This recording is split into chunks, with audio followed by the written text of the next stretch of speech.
Assalamualaikum warahmatullahi wabarakatuh. Innal hamdalillah nahmaduhu wa nasta'inuhu wa nastaghfiruh wa na'udzu billahi min shururi anfusina wa min sayyiati a'malina. May yahdihillahu fala mudilla lahu wa may yudlil fala hadiya lahu. Asyhadu an la ilaha illallah wahdahu la syarika lah wa asyhadu anna Muhammadan abduhu wa rasuluh. Qala Allah Ta'ala fi kitabihil karim, ya ayyuhalladzina amanu taqullaha haqqa tuqatih wa la tamutunna illa wa antum muslimun. Ya ayyuhan nasu taqu rabbakumul ladzi khalaqakum min nafsin wahidah wa khalaqa minha zawjaha wa batha minhuma rijalan katsiran wa nisaa'a wattaqullaha alladzi tasaaluna bihi wal arham innallaha kana 'alaikum raqiba. Ya ayyuhalladzina amanu taqullaha wa qulu qawlan sadida yuslih lakum a'malakum wa yaghfir lakum dhunubakum wa may yuti'illaha wa rasulahu faqad faza fawzan 'azima. Amma ba'du, fa inna astaqal hadithi kitabullah wa khairal hadi hadi Muhammadin sallallahu alaihi wasallam wa syarrul umuri muhdatsatuha wa kullu muhdatsatin bid'ah wa kullu bid'atin dhalalah wa kullu dhalalatin finnar. Allahumma shalli ala Muhammad wa ala alihi wa ashabihi wa man tabi'ahum bi ihsanin ila yaumiddin. Jamaah salat gerhana yang dimuliakan Allah Ta'ala, alhamdulillah, puji syukur kita menjadikan kehadirat Allah Subhanahu wa Ta'ala atas segala nikmatnya, khususnya di siang hari ini kita diberi kesempatan oleh Allah Subhanahu wa Ta'ala untuk bisa melaksanakan di antara syariat Allah Ta'ala, yaitu berupa sholat gerhana. Oleh karena itu, syukur kita kepada Allah Ta'ala hendaklah diwujudkan dalam berupa ketaatan sebagaimana yang sudah kita lakukan, yaitu dengan melaksanakan sholat gerhana ini. Kemudian juga marilah kita tingkatkan ketakwaan kita kepada Allah Subhanahu wa Ta'ala dengan selalu menjalankan apa yang Allah perintahkan dan menjauhi apa saja yang telah larang. Zaman Allah Subhanahu wa Ta'ala pada zaman jahiliyah, maka orang-orang mereka dahulu menyembah matahari dan juga mereka menyembah bulan.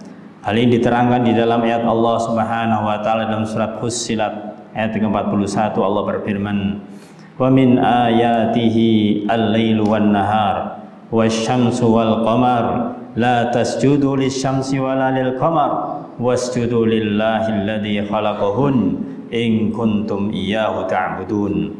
Dan di antara tanda-tanda kekuasaan Allah Subhanahu wa Ta'ala ialah adanya malam, adanya siang, adanya matahari dan adanya bulan. Maka jangan kalian menyembah matahari maupun bulan, tapi sembahlah Allah yang menciptakan itu semuanya. Dialah Allah Subhanahu wa Ta'ala. Kita harus beribadah kepada Allah Subhanahu wa Ta'ala.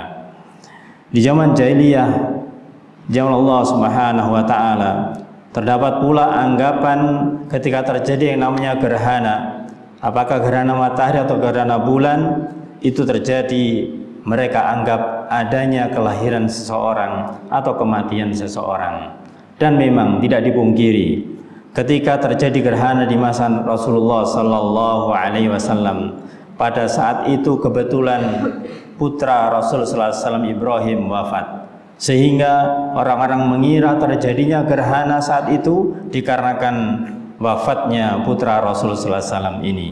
Maka kemudian keyakinan ini atau anggapan ini ditolak oleh Rasul Sallallahu Alaihi Wasallam. Rasul Sallallahu Alaihi Wasallam menerangkan suatu hadis dari Aisyah radhiyallahu anha, di mana beliau bersabda, inna syamsa wal qamara ayatan min ayatillah la yankhasifani li mauti ahadin wala li hayatihi fa idza ra'aitum dzalik fad'ullaha wa kabbiru wa sallu wa tasaddaqu. Sesungguhnya matahari dan bulan adalah dua tanda di antara tanda-tanda kekuasaan Allah Subhanahu wa Ta'ala.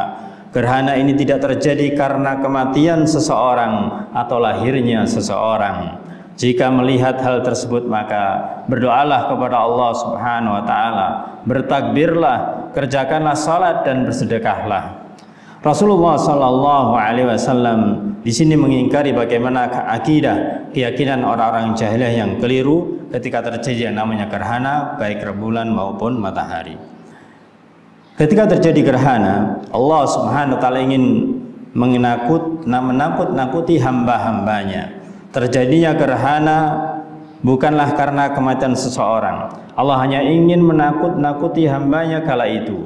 Ketika gerhana itu terlihat, maka segeralah sholat dan segeralah berdoa sampai gerhana itu berakhir.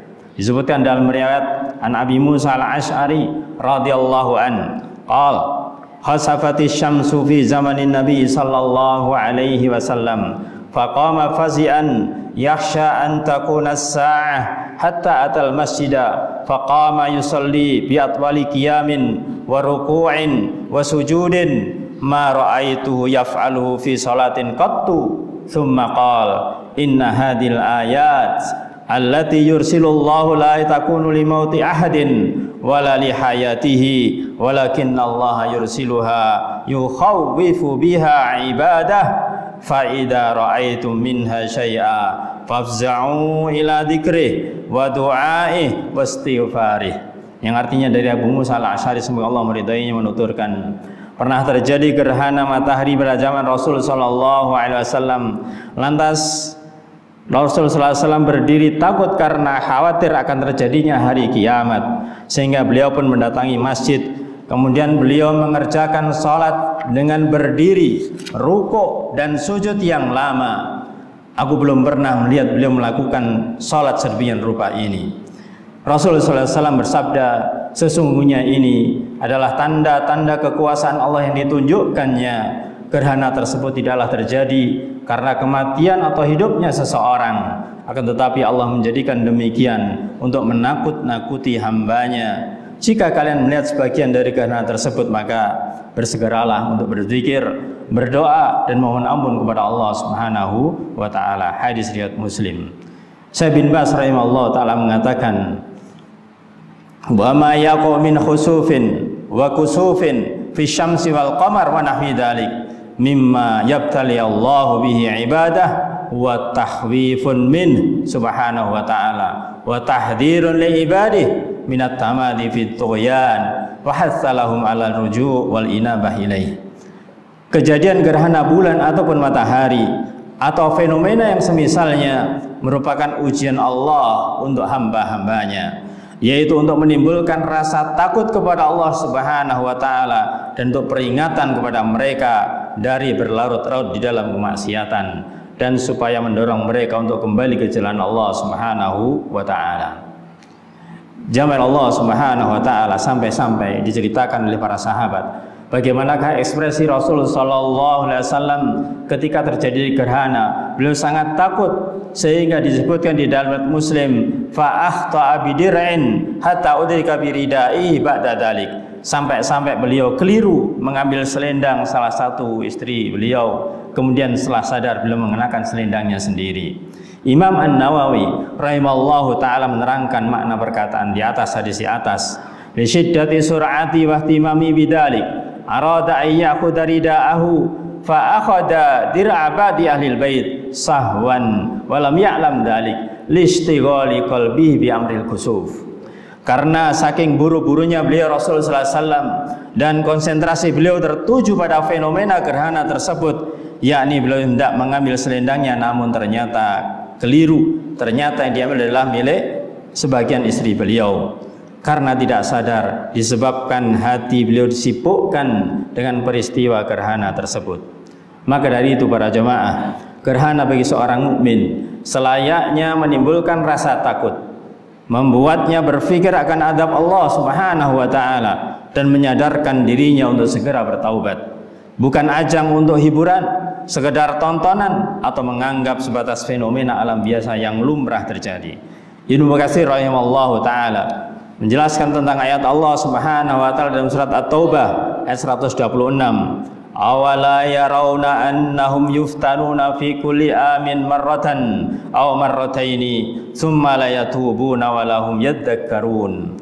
Tidakkah mereka, yaitu orang-orang munafik, memperhatikan bahwa mereka selalu ditimpa bencana sekali atau 2 kali setiap tahun, namun mereka tidak juga mau bertaubat dan tidak pula mengambil pelajaran. Maka beliau mengatakan tentang tafsir ayat ini, bahwasannya seorang mukmin adalah orang yang berpikir atau orang yang sadar saat Allah Subhanahu wa taala mendatangkan cobaan kepadanya, baik dengan kenikmatan ataupun musibah. Oleh karenanya dalam sebuah hadis diterangkan, seorang mukmin selalu mendapatkan cobaan sampai dia keluar dari alam dunia bersih tanpa membawa dosa. Adapun orang munafik, perumpamannya seperti keledai, tidak sadar kalau sedang diikat tuannya, ketika diperintah, ketika mendapat musibah, dan ketika diberi. Oleh karena itu pada zaman Allah Ta'ala, gerhana di masa Rasulullah SAW hanyalah sekali terjadi di Madinah setelah beliau hijrah. Ketika itu beliau keluar dengan rida atau selendang dengan penuh khusyuk, dalam keadaan takut kepada Allah Subhanahu wa Ta'ala. Keadaan beliau kala itu seakan-akan hampir terjadi yang namanya hari kiamat. Perlu diketahui para jamaah bahwa tidak ada yang mengetahui hari kiamat selain Allah Subhanahu wa Ta'ala. Beliau kemudian sholat bersama para sahabatnya, yaitu sholat khusyuk atau sholat gerhana. Beliau memperpanjang bacaan rukuk dan sujudnya. Lama bacaan beliau seperti sedang baca surat Al-Baqarah. Setelah membaca surat, beliau kemudian lalu rukuk dengan rukuk yang panjang seperti berdirinya. Setelah rukuk, maka beliau tidak kemudian langsung sujud, akan tetapi melanjutkan kembali surat Al-Fatihah dan membaca surat yang berikutnya. Begitulah syariat dari salat gerhana ini. Jalla Allah Subhanahu wa Ta'ala. Adapun yang dilakukan oleh sebagian orang saat ini, ketika terjadinya gerhana, mereka menanti-nanti datangnya gerhana, entah itu di pinggir pantai, entah itu di gunung-gunung, entah di padang pasir, atau di tempat-tempat lain yang memudahkan mereka untuk bisa melihat gerhana, yang pada akhirnya mereka meninggalkan, yaitu sholat gerhana ini. Ini sungguh perbuatan orang jahil dan tanda kurangnya iman mereka, padahal mereka sebenarnya bisa saja untuk melaksanakan sholat. Maka perlu diketahui para jamaah bahwa boleh saja gerhana ini adalah tanda awal-awalnya datang musibah. Maka siapa yang mampu membuat sinar matahari akan bersinar terus terang, bersinar terus. Begitu pula dengan rembulan, kecuali Allah Subhanahu wa Ta'ala. Siapa pula yang bisa menjamin bahwa sinar matahari yang tertutup tadi bisa kembali lagi, begitu pula rembulan, kecuali Allah Subhanahu wa Ta'ala. Bukankah jika sinar keduanya ini telah hilang, ini menandakan akan adanya hari kiamat? Bukankah bisa saja terjadi ini adalah awal-awal datangnya adab?